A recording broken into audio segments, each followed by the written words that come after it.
Jika jasad pribadi kula panjenengan ugi dipun resiki. Mula wonten syariat Islam kula panjenengan angger badhe ibadah resik raga disyariataken ngagem toya wudu.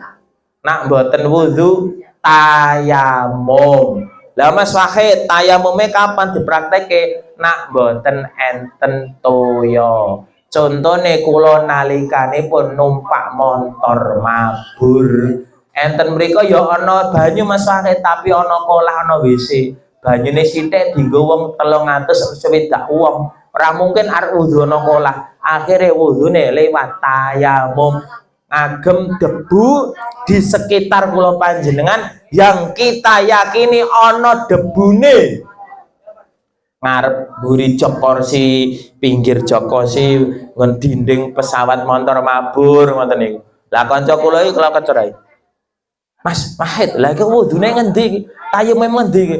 Kabeh wis didemeki. Lho, bokoke pramugari urung didemek ngono. Kae akeh debune kaya ngono. Lah ngoten niku. Wong garek mak plek ngono angel-angel dadak takok ora. Nggih to. Wis bismillah niat ingsun tayamum dipimpin ketua klotere.